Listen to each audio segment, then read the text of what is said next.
Beyond 3D. Saturday evening, in and around the peninsula. Welcome to this week's edition of Beyond 3D. Matt and Clint sitting here in Studio 1 at RWP 98.7, 98.3, ready to wax philosophic with you for the next hour or so. So, Clint, how are you going this week? Good evening, Matthew. How are you? It took long enough for us both to get in here together, didn't it? Only, what's it been, 3 weeks? Oh, it is. 3 weeks of tagging. There you go. Hey, did you know?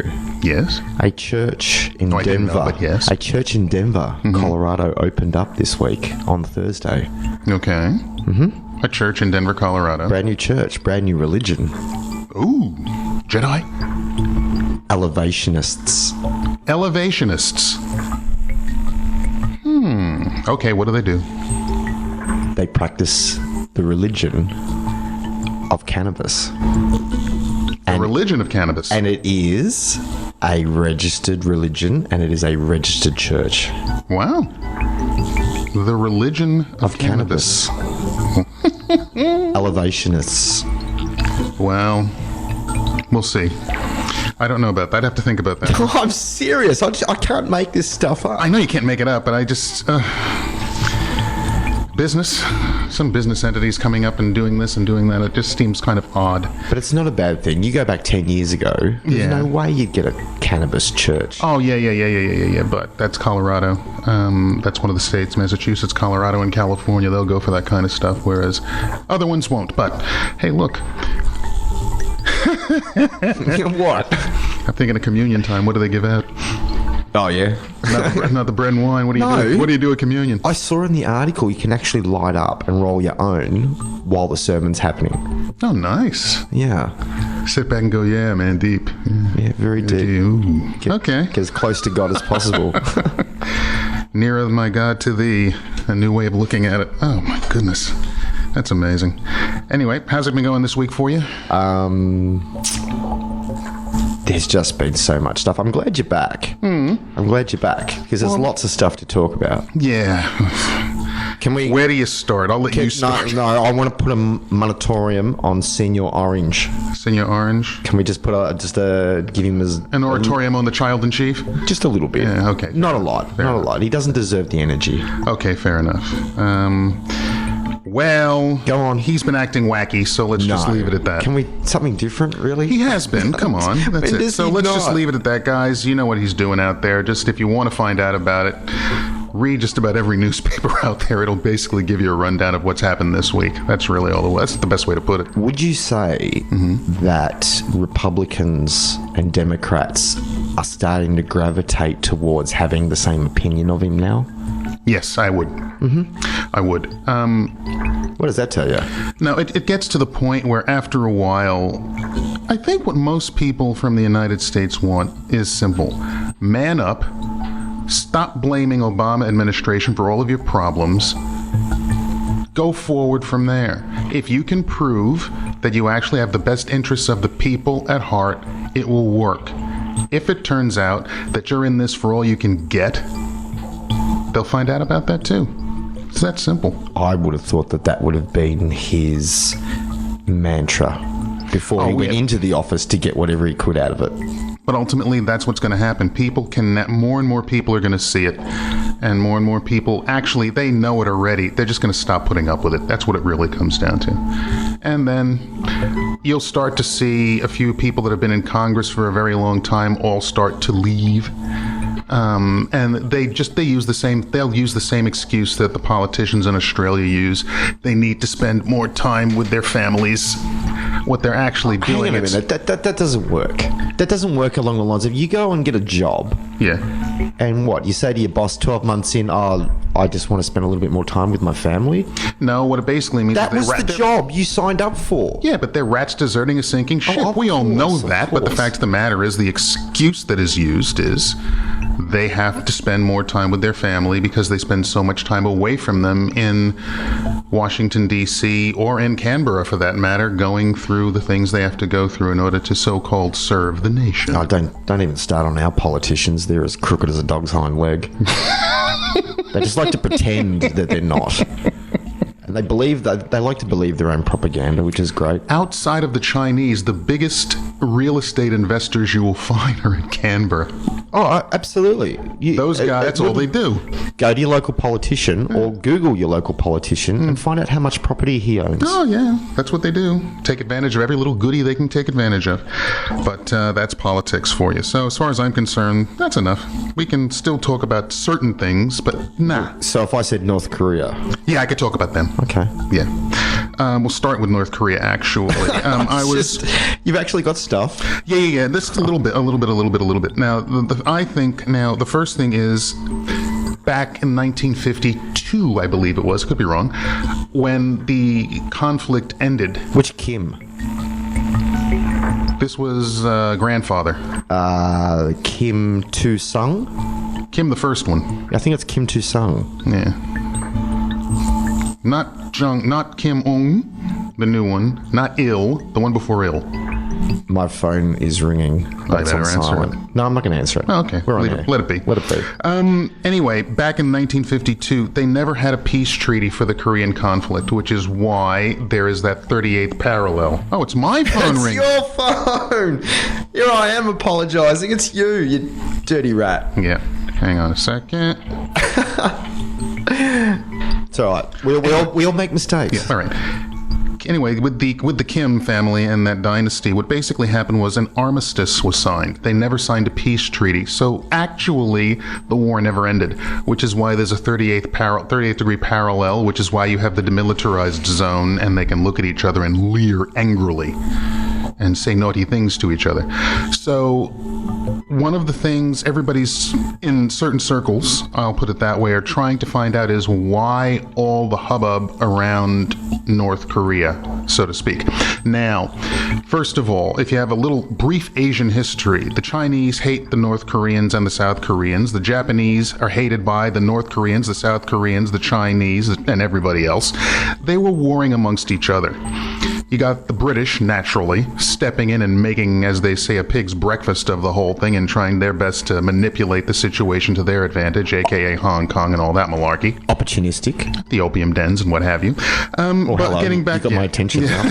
But getting back into the Korea aspect of it, one of the other things that's going on, and this has to do with the current, and think about this one, Clint, this has to do with the current Secretary of State who was in charge of Exxon Mobil Yep.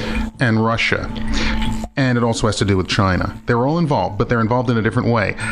Allegedly, I cannot prove it, but allegedly, the largest known rare earth mineral deposit on Earth... I knew you were going resources. ...is in North Korea. We're talking 216 million tons. Hang on. Zinc, graphite, coal... Tungsten. Iron ore... petroleum, gold, copper. There's plenty to choose from. Oh yeah, but with the rare earth ones that they use with batteries and all the iPhones and everything that goes into cars and lithium and the kind of into the catalytic converters, if they still use those things in certain cars. Catalytic converters. You remember those? Yeah, my friend had a catalytic converter in his old HQ, and we used to take it out. So actually, his dad used to take it out of the car, so we couldn't take it when we were 16. All those fun things. So if you think about it, when you look at machinery, robotics, and everything that's coming up and what's going forward as far as technology is concerned, North Korea would play a major role in that area when it came to rare earth minerals. Now, right now, their lords and masters, the Chinese, have cornered the market on rare earth minerals, basically 80% of the marketplace. Yeah, they've cornered the market on rare earth minerals, but they get a lot of their stuff from us too. Oh. Yeah, well, what does that tell you about us? We're stupid. Basically. Stupid for selling off our resources. That's the whole point. And that's another argument for another time. But that's the thing with North Korea and why they're having all of this conflict. I think that's the underlying situation, is they want to be able to control that situation and be able to use those minerals for their own purposes as far as business is concerned. So there's just so much they can do. They have the lowest GDP per capita in the world. Yeah. The monthly income of the average North Korean is between $2 and $3 a month. That's about as low as I've heard. That's pretty low. Yeah, that's darn low. They talk about the fact that there are still concentration camps there. There are still all kinds of work camps there. Do you know when you're born in North Korea? I'm segueing here, but it's relevant to what you're saying. When you're born in North Korea and you pop out, the doctor allocates you to a class of citizenship. There's 5 classes of social status in North Korea. Okay. Special, nucleus, basic, complex, and hostile. Can you imagine being born in North Korea and the doctor stamps you with hostile before you can even speak? You're pigeonholed in that society as already being a problem. Well, caste system, their own form of it. India has the same thing. Well, the caste system, you have the high Brahmin caste, which are the top of the echelon. Then you have the Kshatriya class, which are the warrior caste, which are the second ones down. Then you have your business class, and then you have the Shudra. And they are the lowest of the low, the untouchables, that kind of thing. And you have those different caste systems, and you are stuck in that caste when you were born. And basically, if you try to go out of that caste, you can get yourself killed. Did the caste system wasn't that not abolished in India when the English took over? No? You're looking at me like you want to hit me with a phone book. Anywhere the English went and then left, they basically pulled their own rendition of let's salt the earth. If you look at the subcontinent right now, if it was not for the English, you had Gandhi and you had Jinnah basically ready to form government, do their thing. What stopped them? You got the British talking into the ear of Jinnah saying that he would never really be able to rule because the Hindus would not be able to accept the Muslims, etc., etc. So when you look at our maps today, you do not see one country known as India. You see India, you see Pakistan, and you see Bangladesh. That is directly because of the British influence during the Raj and after in that area of the world. They do it all the time. I actually convinced a friend many years ago that part of the world was fractured like that because of a rice war that happened centuries ago, and they actually believed me.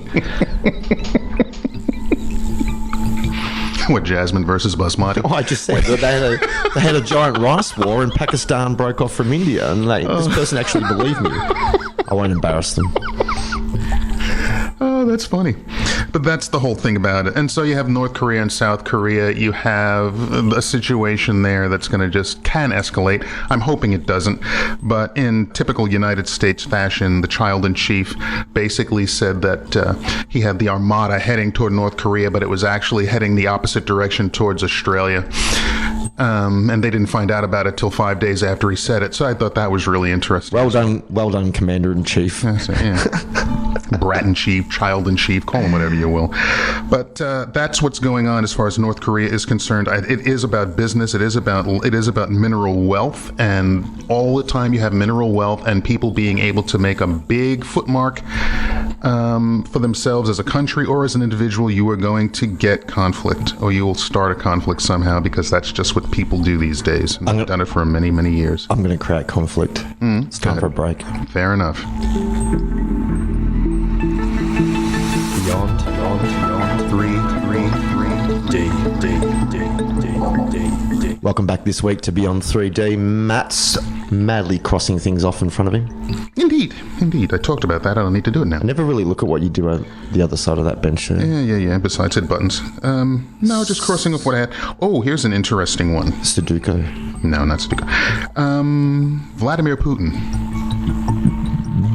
The half-naked bear wrestler. That guy. Russia guy. I don't know who.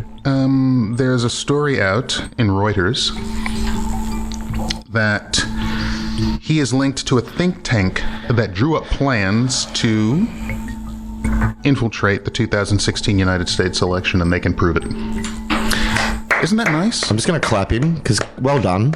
I mean, he did what he set out. He did what he set out to do, and it's no longer his problem. It's now the U.S.'s problem, because they're the ones who fell for it. So they're really, I thought that was really interesting. But ultimately, if you go back to the Watergate days, what happened in Watergate, it took about a year and a half. The same thing will happen here. 2018 elections, blah, blah, blah, blah, blah. There you go. It'll all work itself out. But now let's get into something a little more interesting as far as... Hang on. I want to ask a question. Okay, yes, a question. You brought something up relevant then. I just want to ask you one question. I want a yes or no answer. Okay, I'll try. Do you think Senior Orange will be impeached before Christmas? No. Do do you think he'll be impeached next year? No. Ever? No. Okay. I don't. No, you don't need to explain or extrapolate. No, I Just won't keep going. explain. I just don't think it'll happen. Okay. Because his something- pockets are too deep. No, because something else will happen where it won't even matter. Oh, switch and bait. I know that narrative. So I don't think it'll be that big of a deal. Now, for Australia, for us guys here, let's get a little bit more mundane and down to toys. And when you come to toys, to me, it comes down to Tesla 3s. We love cars. We love driving. This is something that could really be interesting to us. Now, here's something very interesting. Being that it is an electric car, and they are talking about this thing coming out in 2018, What thing? the Tesla 3 Oh, yep. sedan. I was with you. You had me. You would think... You had me at an emotional moment. I was contemplating everything you were saying. Yeah, okay, fine. The Tesla 3 now, it really looks like it'll be a neat little vehicle to drive around in. I have a problem. You've got many. Yeah, I do. But anyway, this is a big problem. I was looking on a map of our area, and in our area there is only one charging station. Yeah, no, you were telling me this last year. It's in the middle of right down the other end. No, they have one. They have one in Melbourne proper now. Okay. Yeah, but guess where it is? Yeah, go on. You know where we are. Yes, I do. We can charge up on Chapel Street. It would drain the power battery getting there, wouldn't it? For a half an hour charge, you can get 270 kilometers. So what you have to do is estimate. Now, from here to Elon. Chapel Street, what is it, about 50 miles, 75 kilometers? Yeah, about 70k. Yeah, so you have to take all that into account. There's only one.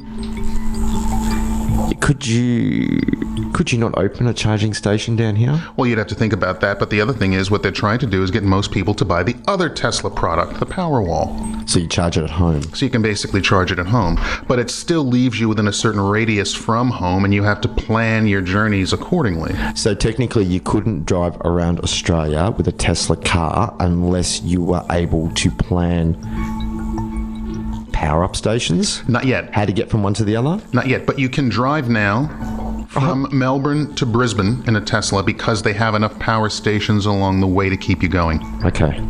So you can do that. But we can't get from Melbourne down to the peninsula. No. We can go Melbourne to Brisbane. You but have not- to stay in Melbourne. You have to charge up in Melbourne on Chapel Street, then drive down here, and then you'd have to drive back up to Melbourne to recharge the car to drive down here. I think Elon needs to go back to the drawing board.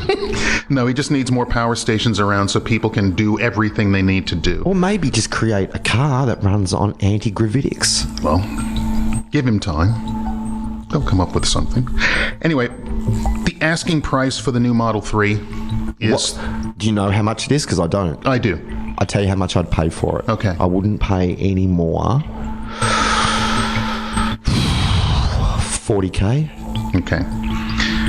The price, based upon the Australian dollar being at 0.75 US cents right now, would be $43,750. That's 3,000 more. Wrong.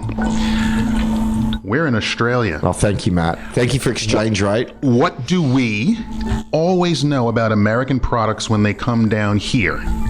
They're more expensive. Exactly. My estimate will probably be that they can't 68. go they would have this car somewhere between 55 to 65,000 bucks. I've just pulled 68 out of the ether then. That's what I would be thinking about Stamp this. duty. with all the goodies they usually add on to everything that Tinted anybody windows. tries to do down Tinted here. windows. So yeah, That the special paint treatment. all that kind When of you go to a things. car yard and they say, would you like the special paint treatment? Do you reckon anybody actually says yes? I mean, seriously, I'm buying a brand new car. Should it not a paint already be specially treated? But they have a better paint. And so what I'm thinking is going to happen is they're going to take this Model 3. Is it striped? No, you can get it wherever you want. You can do it like they do with those new Bugattis where it can change colors all day long. I like that. It's called Harlequin paint. Well, there you go. That's what they'll probably end up doing for the top of the line people anyway. So what you have to do is you have to get the Model 3. So let's say you're going to pay about $60,000 for that. Then you have to put in a Powerwall to be able to charge it. So that's going to cost you another $12,500. Am I saving money yet by swapping from a fossil fuel driven car to an electric How one? much do you spend on gas per year right now, petrol? What would you think? You're under the assumption that I actually pay for it. I like that. Thank you for thinking of me kindly. Well, let's say the average person will spend $50 a week. Pardon me, every other week. Yeah, that sounds about reasonable. So let's say $100 a month. So you're spending $1,200 a year in fuel. We're spending about $800 a year to register the daggone thing every year with all of our fun fees and tax, and then you have to pay at least another $300 insurance. Yes. Say you're spending about $2,500 a year to run your vehicle. Wow. Well, that's what it would work out to be when you consider all the goodies that you have to throw in on it. So now... So you're going to tell me that this car pays for itself over the long term? That's what we have. Over the long term, I think it would, but they're still going to hit you up for your TAC fees. Yes. You're going to be saving is the gas money, basically. But what they'll ultimately do, because this is Australia, they will raise the electricity rates to match the fact that you are now having a power wall in your house and could actually save some money. The idiots have already cancelled one electricity station. So we're one station down. We had, what was it, 2 stations here in Melbourne? Oh, well. It's pretty sure it was 2. We're down to 1. Mm-hmm. Yeah. And now they want to bring in electric cars. Yeah. Yes. Now, the thing about the Powerwall 2. Thank you, Prime Minister Turnbull. There you go. The man that brought us the NBN. The NBN. Don't even go there. You know, the minute we've got to take a break. Fair enough. People must believe what they like. See, this is the simple thing. It's ever so simple. You look at information and you make a decision on what you think of it. But if no one is investigating what governments and authorities are saying with a view to whether it's true or not, then what chance have people got to see information that they can then make a decision on? All they're getting is the mainstream repeat version of everything. Beyond. 3. Welcome back this week to Beyond 3D. Now, we were just talking about the NBN. Yes. Do you realise by the time they get it in, it's obsolete? Yeah, what else is new? How is it that Mumbai has faster NBN than Melbourne? Everywhere has faster NBN than Melbourne. I mean, it doesn't make any sense. A friend of mine went over to Spain and sent me back a picture of the speeds they were running the internet over there. It's like incredible how slow the Australian internet is. You would think that it, but I also have a buddy that works with Telstra and Optus, and he sees the equipment that they're putting in around here for the NBN. Good luck. Is that what he said? Good luck. So here's what he said. You're alluding to me across the desk that the equipment that's going in is the vibe I'm picking up from you. It's so obsolete. It's ridiculous. Yeah, it'll break down. Basically, everybody out there with ADSL 2 or what have you, keep it. Don't go to the NBN until you absolutely have to switch. Believe me, you'll be saving yourself a lot of heartache. Okay. Don't touch it. It's just an absolute bunch of... Amazing. Absolutely amazing. But yeah. Tesla Powerwalls. NBN. The Powerwall, I think, is a great idea, but you know what's going to happen down here. The electric companies will boost the cost to make up for the fact that you're actually saving money. Can you channel your solar energy into the Tesla Powerwall? Well, that's what the whole system is about. They have the roof panels now, which basically your entire roof is a solar panel. Each tile has the solar panel in it, so that is collecting energy every day. The Powerwall is up to 14 kilowatts per unit. $5,500 for a 14 kilowatt unit. Put 2 of those in your house. You can basically charge up your car and run your house peak period and never have to deal with an electric company. You know they're going to do something to try to stop you from doing that, and I already saw it. If you Google search... I'm here. If you Google search Tesla, the cars, Powerwall, or anything like that, it takes you to Australian sites on the first few pages and all of their pricing. You can't even get to the US Tesla site to find out what's going on from that point of view anymore. It's ridiculous what they're going to do. So I can tell you what they're going to do with it. They're going to basically manipulate it as best they possibly can, like they do with everything else. Why can't somebody come up with a washing machine or a dryer in which the barrel, as it spins, creates electricity? Oh, I guarantee you. With Somebody magnets already on the has. outside. 5 will get you 10. It's already out there, patented, and somebody has the patent shelved with the rest of the Indiana Jones stuff. I'm glad you brought that up. I was going to ask you a question about the Ark of the Covenant. Mm-hmm. I won't do it now. Fair enough. I'll do it later. Okay. Well, to me, those are the things I've been looking at because I really I'd love to get the Tesla 3 because I think it would be it's a savings. It's going forward. You're talking about building your house as the tiles on it. It powers the daggone Powerwall. It powers your car and your home. You're becoming self-sufficient. You're not relying on a government entity or a other business entity to power your home. How much was your first computer? $3,850. How many meg of RAM did that have? 256K. Whoa, I am so sorry. IBM, Whoa. 256K, monochrome screen, dot matrix printer, 2 5.25-inch floppy drives. My first computer had 4 gig of RAM. Mm-hmm. I'm pretty sure I paid about $1,000 for it. Mm-hmm. The Tesla car that you're talking about is like going out and buying a Commodore 64 game station for $1,000, for like $1,000, $2,000, knowing full well in about 5 years' time, there's going to be a much better model that'll supersede it and be half the price. The only people that can afford these cars you're talking about are people that light cigars with $100 bills. No, because the other Tesla models, when you know it's going to be, and everything, I agree. When you know it's going to be superseded, why would you spend that kind of money? We know it's going to be superseded the minute you drive home with it. It's a fair value car right now at $35,000. You can't fill it up anywhere. Yet. You can fill it up at your house. Matthew, that's like buying water skis, putting them on your feet and standing at the edge of the beach and holding your thumb out looking for a ride from a passing boat. Well, that's an interesting way of putting it. No.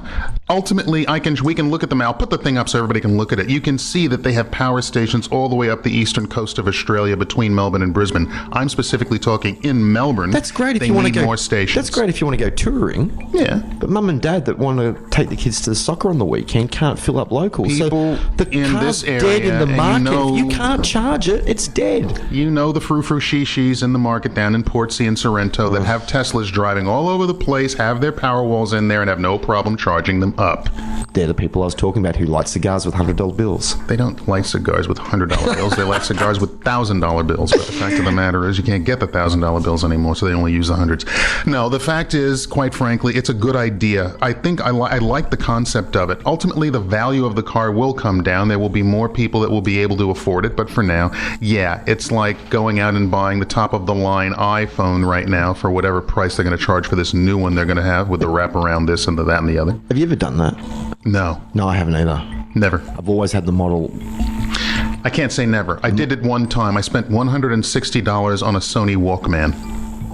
Yellow? When it first came out. No. Mine was. No. And it came with those little crappy headphones, and it came with that tape. Cassette tape where you could hear the airplane taking off. Did it have the metal bar that goes over the top of your head? Yes, that's what it had. Absolutely. Absolutely. I've never seen it. Yep, that's what it had. That's what I had. But yeah, I mean, Tesla, I think it's a really good idea. The problem is, what you're going to get is any time you can usurp or do an end around a company that basically has a captive audience, they're going to do everything they can to block you. So what are you going to do? You have to try to get around them. That creates interest. Yeah, it might. But yeah. That's my thing with Tesla. I like the idea, I like the concept, but we will see what happens with it because I know what's going to happen in Australia. And the other thing that's happening down here that's interesting in the last week or so... You're just a man full of knowledge. No, Jeff Bezos, yes, Amazon, yes, is having a nice little fight with the Australian government. Who do you think will win? Him. I know. Because you know what, money talks and bull walks. And we got a bull...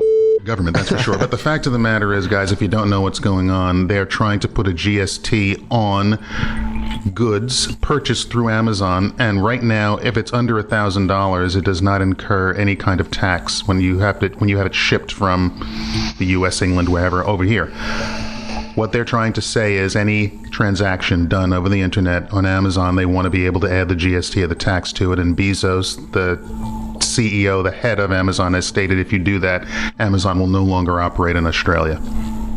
Oh, great. We become like North Korea. Basically. Awesome. Yeah, so that's why it won't happen, but that is what the government wants. It won't happen. Turnbulls are full. Well, we know that, but what are you going to do? But then again, his compatriot or the other side of it, is no better, quite frankly. Show me a country where it is. Seriously, show me a country where it is. I'd have to think about it for about an hour, but I might be able to come up with, maybe not. I don't know. It all depends. No. It all depends, but yeah. So Oh, hang on. I can do it. let's see. Go ahead. Canada. Interesting country. Justin Trudeau. Trudeau. I reckon he is the duck's guts when it comes to politicians. He's doing a good job. He's out there on the street. He's not kissing babies, but he's out there actually sitting down with people in the community and finding out what their challenges are. They are doing an experiment in Canada right now in Ontario. I forget the name of the town, but what they're going to do, now get this, guys. You, as a resident and a citizen of that town, are going to be given a life income, basically, is the best way to put it. Yes, how brilliant is that? Brilliant.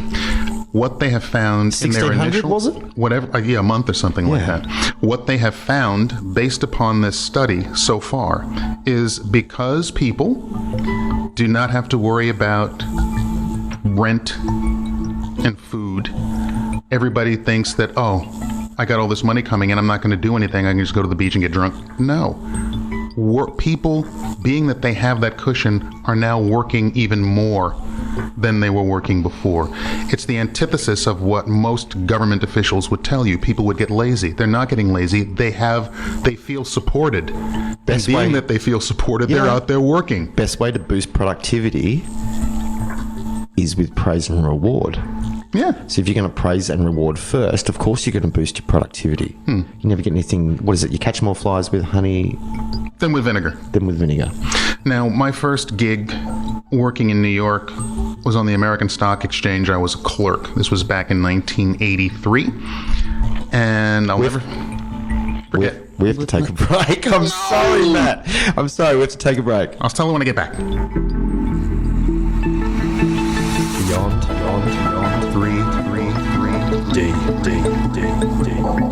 And we're back with Beyond 3D. Matt and Clint still here. I was telling a story. I'm sorry, I hate pulling the pin like I do, but we've got to keep to tight deadlines tonight. Yeah, okay, fair enough.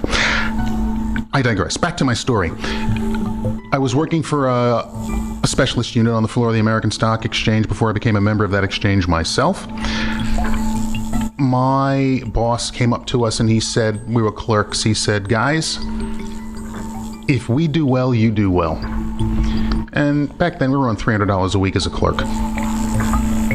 I worked for them for a year before I became a member of that exchange. Every single month for that year, we all received an extra week's pay because the company was doing very well. Now the market opens at 9:30 and closes at 4. We were well taken care of. You think we're going to be lazy about it? No.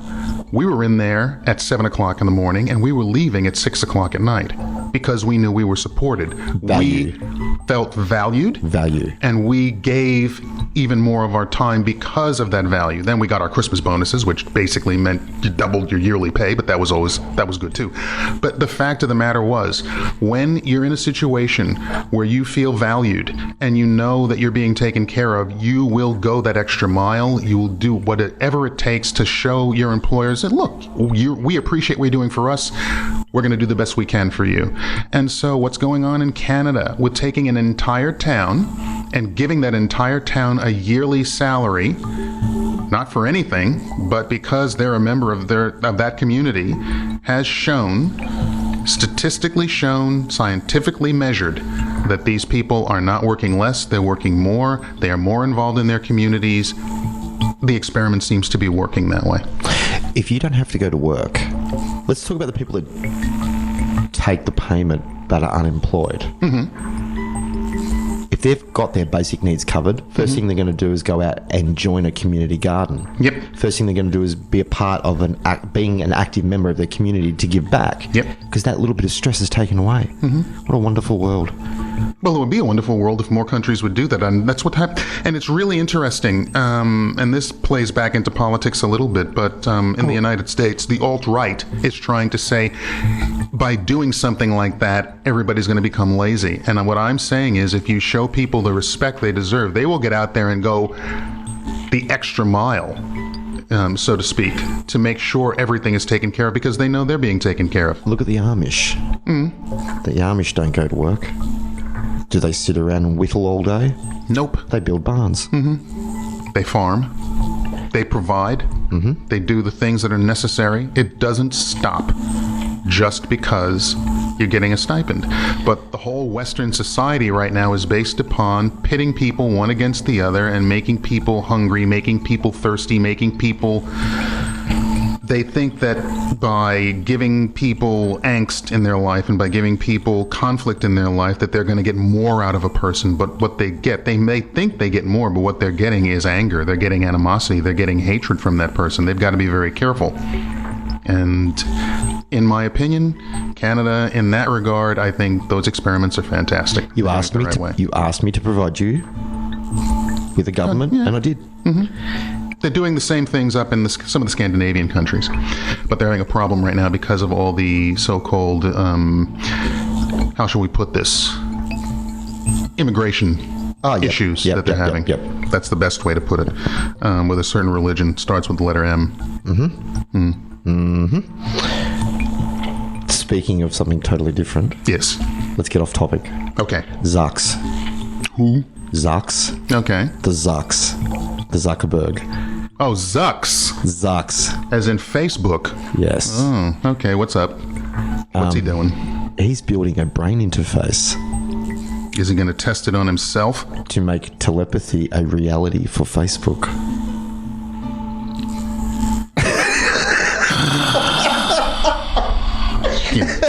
Break. Did you just go grayer? Unbelievable. That is pathetic. To make telepathy a reality for Facebook. Imagine clicking a mantra on Facebook and then activating your pineal gland. No, and then aligning with your avatar on Facebook. Deep breath. Okay.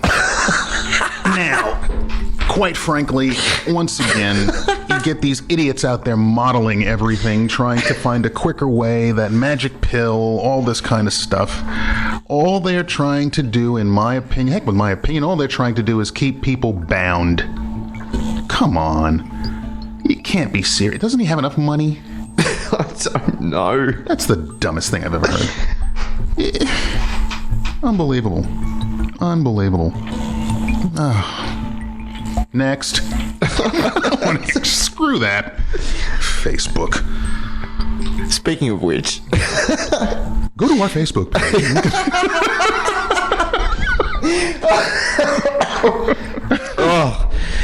Are we still on air? I think so, yeah. I just went down in my seat. Let me just bring that back up. Beyond 3-D on Facebook. We'll sit here and bag them out, but we'll get you to go there. Oh, yeah, when it comes to our stuff, yeah. Telepathy. Exactly. What am I thinking now? You're a schmuck. Unbelievable. Anyway. Speaking of schmucks. Yes. Alex Jones. Oh, God. There was something on Facebook, and they were talking about the alt-right and how they've all of a sudden started to have a lot of problems, and things are catching up with them. Now, Mr. Jones, I've listened to him on and off for realistically, at least 15 years. I've listened to him on and off realistically for 5. He used to be on a show called Jeff Rentz. Yes, who I know for a fact you personally cannot stand the man. Man, you need to take a chill pill. Do you want me to finish, Do you want me to finish the last 15 minutes of tonight's show and let you go just chill out in the corner? No, this... You've got veins bulging in your head. Well, these guys, they're just... Oh, they're incredible. I'm not even going to... We talk about not giving energy to it. Let's not give energy to I'm that. stabbing your buttons. Anyway... Alex Jones. He became very, very big in the alternative media. And... the thing I think about him, and I'll put it this way, he was very, very good because he always took the high ground insofar as he couldn't stand Bush, he couldn't stand Obama. couldn't stand the establishment and what they were doing, and was trying to get people to wake up to the fact that the CIA, the FBI, the NSA, and all these different agencies, three-letter agencies, basically did not have the citizenry's best interest at heart. Absolutely not. And so he would talk about certain things along those lines. He would also sometimes talk about UFOs. He would also talk about what was happening in the Antarctic. He had people like our buddy Dr. Richard Allen Miller on his show. And so he had some really interesting things. He went downhill in 2015 big time. Yes. When he decided to jump on the bandwagon of one Orange Julius. Yes, he did. And all of a sudden, it became an obsession. He went from being informative and incredibly passionate to being stark raving mad. Yes. So He's lost all credibility, and the toughest thing he's going through at the moment, and I wouldn't wish this on anybody, he's currently going through a very, very bitter divorce at the moment. Yeah. And his ex-wife has managed to convince a judge that Alex Jones currently suffers from a clinically diagnosed narcissistic personality disorder. Oh, like Trump. Thank you. That was my next step. Yeah. What's the likelihood of both of them being diagnosed with the same thing months apart? It's a shame because, in a sense, he ruined his own credibility. He can't blame anybody but himself along those lines. And the thing is, he still says some things that make absolute sense when it comes to what's going on behind the scenes that most people will never find out about. Absolutely. He will deliver 20% of factual, hardcore, earth-shattering reality information. Yep, he will. And then give you 80% of just bat craziness. Now, absolutely. You mentioned Ark of the Covenant before. You did. I did. You did. I did. You did. You did. We're about to go to a break, but all I wanted to say, imagine being Alex Jones and having all that information coming in, and you have to constantly process it. Here's a team of people that cipher through all that information and give him what he has to focus on for the day. It's kind of like looking into the Ark of the Covenant, isn't it? You know, in Indiana Jones, when he says to Indiana says to Marion, he goes, "Don't look at it. You'll go crazy," or whatever. And that German officer looks at it, he goes, "It's beautiful." Yep. I reckon that's what's happened to Alex. I reckon he's just been so overloaded with just information that he cannot share because people would go, "Man, you need a white jacket."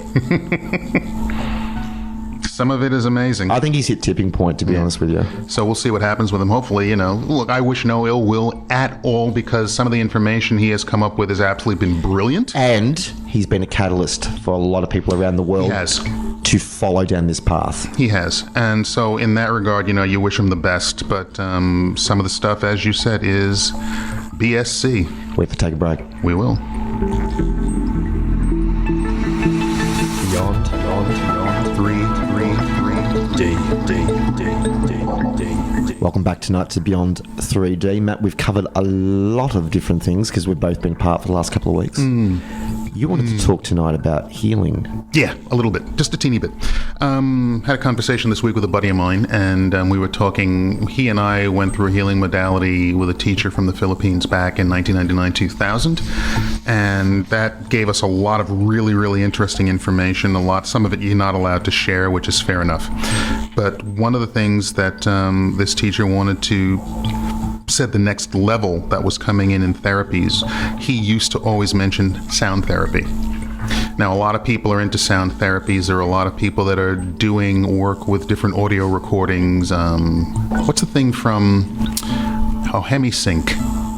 It's what they do is they put the different frequencies underneath soothing music, and you can put it through your headphones, and you can do that kind of stuff. Solfeggio? Yeah. I know it as HemiSync because that comes from the thing from one of the Carolinas. I am trying to remember the name of the fellow that... I know what you're talking about. While you're having a little bit... You go up to level 27, which is called the library and all this kind of stuff. Yeah, I know what you're talking about. But anyway, I digress. A lot of the different therapies out there, they have, what is it called? Cymotherapies, optimal health therapies, vibroacoustic therapies, all this kind of stuff is going on now.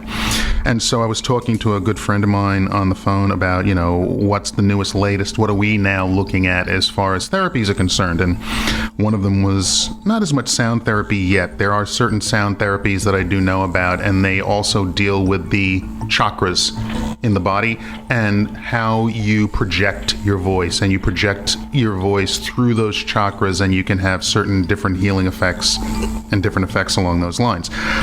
We were talking more along the lines of light therapy. Can I ask a question before you go any further? Yep. On light therapy. I want to ask a sound question. Yeah. When you're talking about sound therapy, are you referring to what you can audibly hear or what you can vibrationally feel? Both. Okay. If you go, and I always used to love this because I used to work in St. Patrick's Cathedral in New York, and when the organist plays the foot pedals, Yes. you feel the notes before you hear them, can pick them up with your ears. You felt them in your body. I was talking to you before about solfeggios. Yeah. And there's 6 main solfeggios. Mm-hmm. Each one's a different hertz frequency. Right. So you've got your 396 to 417, 528, 639, 741, 852. Mm-hmm. Each one has a piercing sound from low audible hearing to high, but they also give off a different vibrational frequency as well, and do exactly what you're talking about, appeal to different chakras. Yeah. The other thing you can do with sound, it has a dramatic effect because the vibratory waves go through you. Light therapy, it's a bit different insofar as you have to be careful, but using LED light therapies, and this week we were talking about red light therapy and how it can affect the mitochondrial DNA and how it can affect cellular regeneration and health. And so we were just discussing what red light therapy was, and I said red, the color, what that color was used for in the healing modality we used to do, and it actually makes sense when you know a healing modality and the different colors and the different chakras and how they're used and what they're used for. Treating diseases with red lights, I think a lot of people now, based upon the fact that we're all using these smartphones and computers, a lot of the blue light glasses are coming around now because it can cancel out that blue light, which is giving people sleeping problems and giving people all kinds of eye problems and irritations around the corneas and the retinas. What's cancelling out the blue light? You have a pair of sunglasses that you can put on. No. The blue. This is for blue light therapy because the blue light is coming from the computer screens and coming from your smartphones. So they actually have glasses that can cancel out that frequency of light. Because of the effects it has? The effects it has. Okay. Have you ever gotten up in the middle of the night to see what time it is? You turn your iPhone on and you're blind? I usually don't You're sleep. lucky. I don't sleep. Well, that's not lucky, but the fact of the matter is that can happen. And and sometimes if you do it and the light is too bright, you actually can feel your eyes burn. It's so dramatic. That blue light. They have sunglasses out now that can literally cancel that blue light out, and it allows people to look at their computer screens and not get as much eye strain as they would have gotten without them. So there's a lot of different light therapies that have been coming down these days. So what we're starting to do is Rosie and I are going to start experimenting with some of the light therapies, and that means getting online and getting the right nano frequencies involved. And actually doing experiments on the chakras in the body and to see how that can affect what's going on. And then what we want to do is work on ourselves first, because you always work on yourself first, and then after that come up with a few different protocols so you can treat people with different ailments and see whether or not these therapies can actually help their situation as well. So that's what we've been doing. Sound and light therapies dovetail into quantum physics. Yeah, but the fact of the matter is we can't even get all physicists to understand what's going on with certain areas of physics. Oh my gosh. You've named a few ones this week. He's another person that... Dr. Richard Allen Miller would never disagree with anything we said. Oh my God, that guy. I love him. Not Miller. Michio Kaku. Oh man. Kaka. That's what he is. We're going to take a break, Matt. Okay. Would you describe yourself as a conspiracy theorist? Well, I look at what officialdom tells us is happening and check it out. And if you can back that up with information, it's not a theory. And there are situations where you think, I think this could be this, or it could be that could be happening. That's a theory. But much of it is backed up by hard factual information. And interestingly, when you look at the dictionary definition of the very word conspiracy, we're drowning in them. One is the action of plotting or conspiring. I mean, that's happening all the time. Give me an example of a conspiracy at the moment. Well, what we're looking at all the time are conspiracy after conspiracy coming to light, while the idea of conspiracy and the very word conspiracy is demonized. For instance, we have a situation with this Chilcot inquiry where we're going to see, indeed the information has already come out, that the Prime Minister of the time, Tony Blair and George Bush and the administrations, lied to us to justify an invasion of Iraq. And that is a conspiracy that has cost the lives of staggering numbers of people and created an ongoing catastrophe that's still going on. And let's not forget this. The very same people, not just the same agencies, the same people that told us there were weapons of mass destruction in Iraq when they knew they weren't, those very same people gave us the official story of 9/11. And what the mainstream media is doing... Was 9/11 a conspiracy? Of course it was. Beyond 3D. Welcome back to Beyond 3D. Tonight's our last leg of tonight's show. Oh, yes. Cicada. 3301. 3301. Have I mentioned this to you before? I don't even know if I cannot. It's been a while since I've seen you in here. No, opposite me like this. So I don't know if I've remembered talking about it or not. Cicada 3301, no. You haven't mentioned that before. If you were the NSA... Yes. And you wanted to recruit the brightest, the most resourceful people on the planet to come work for your organization, what would you do to find those people out there? Well, me personally, I'd have to think about some way of doing it. But now that you've said it that way, I know where you're going because you've sent me something on my phone, which I actually was not able to get into, and I have to ask you about it, but I will let you go into what you're... I know what it is because I remember now, and I actually put a link on our Facebook page for it a couple of weeks ago. You did. So I did do it. I'll give everybody the address. Whiskey. So www. I'll do it this way so people can understand it a lot easier. Whiskey. Charlie, India, Charlie, Alpha, Delta, 3301. Dot Oscar Romeo Golf. ORG. You punch that into a web browser. You need to make sure you've turned off your cookies. I think it is. I'm pretty sure from memory it asks you to actually turn something off. So you'll punch in that address, Whiskey, Charlie, India, Charlie, Alpha, Delta, 3301. Oscar Romeo Golf. You'll come up with a screen that asks you to perform a specific task on your computer. You cannot do this from a smartphone. Right. Has to be a home computer to turn off that setting. Once you turn that setting off, you are confronted with puzzles and questions and statements and artwork and music and graphics. Everything has a clue in it that links back to something else. And this puzzle is released every January, once a year, as a recruitment tool. And it's believed it's created by the NSA to get the smartest and brightest people in the world to solve this. And then the NSA recruits from those successful, very intelligent people. What's the yearly salary? But I punched it in a couple of weeks ago. Right.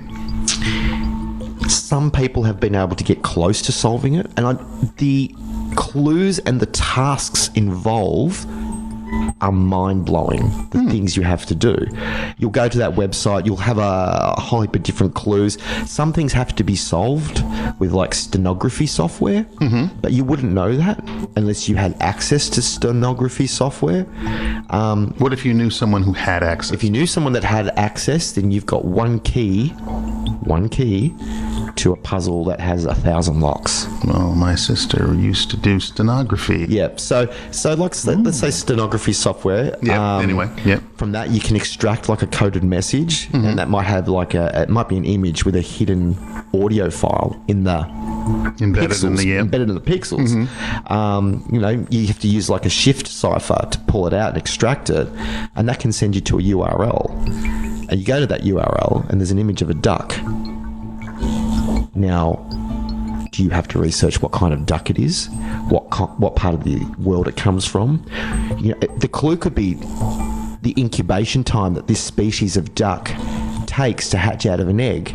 That incubation time could be the next clue that can lead you to like a Reddit URL. It's very vast and very many different ways you can interpret the clues that they send you, but only one clue is right, and only one clue will send you to the next clue. So you might go to a Reddit URL, like I just said, and you'd be confronted with a plethora of Mayan numerals, which can be transcribed many different ways, but again, they only have one specific outcome that they want you to find. Leads you to a phone box in the Mojave Desert, that series of numbers. So you have to go to the Mojave Desert. When you get to the Mojave Desert, at this phone box, somewhere in the phone box is a GPS coordinate, set of GPS coordinates graffitied in this box for a place in Japan, Australia, Spain, France, and the Americas. So you go to those GPS coordinates, and you have to have a very, very good eye, because somewhere there's a QR code on a poster of a little cicada. You've got to scan all those QR codes. That'll take you to a URL on the Tor darknet. And this is how it just keeps going deeper and deeper and deeper. And there's organisations out there that are trying to solve Cicada 3301.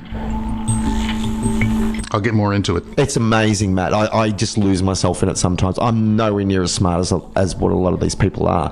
But at the end of the day, Matt, when you get through all this, you then get a phone call. You don't give out your number.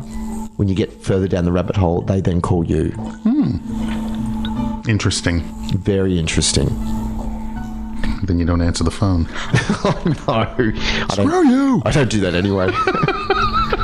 I'm pretty sure that's all we've got time for tonight. Oh my, I'll tell you what, that was enough. Guys, thank you.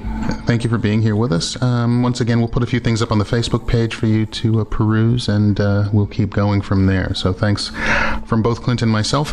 Thank you for listening to us, and we will be back next week again with another edition of Beyond 3D. Now, Matt, we've been playing a little bit of David Icke in and out of the break tonight, on and off, and tonight we'll leave everybody with a rather distasteful interview, is all I can say, that Carl and Lisa from the Today Show conducted with David Icke, Matt, when he came out here last year. Have a listen to this, and you tell me, Matt, if David Icke is or isn't being ridiculed in this interview. It's ridiculous. Good night, everybody. Take care. Are the aliens amongst us? They are, yes. Yeah. And what form do they take? Well, they take a human form in the way that we see them, yes. Are you alien? Well, we're all alien in the end. Yeah. What does that even mean? Well, it means not of this human society, shall we say. So are there any humans left? Well, of course there are humans left. How can you tell the They're the ones difference? being manipulated. But how can you tell can you tell the difference between what's a human and what's an alien? No, not really, no. But But doesn't that kind of blow what you're saying out of the water? No, it doesn't. Why? When you have talked to insiders who've worked on the inside of the intelligence agencies, etc., in America and in Britain, and then you talk to people who carry ancient knowledge from the ancient world, and they're both telling exactly the same story, that there are people in positions of power who are not human as we would perceive human, and they are manipulating society in a particular way down a very dangerous and dark road. And the reason that thousands of people come to my events is because what was in my books in the 1990s is now being read on the television news in changes in society. You get very defensive about all of this, don't you? No, I get exasperated. I get exasperated because the mainstream media and most of human society looks at the world down the wrong end of a telescope. I love it. I love these theories, but I'm not. Therefore, but I'm not. it's like but I'm not slugging people $100 to listen to my rubbish. Do you know what I mean? Do you know what I mean? Huh? Wow, that's brilliant, mate. Well done. No. Just because you haven't experienced it doesn't mean it doesn't exist.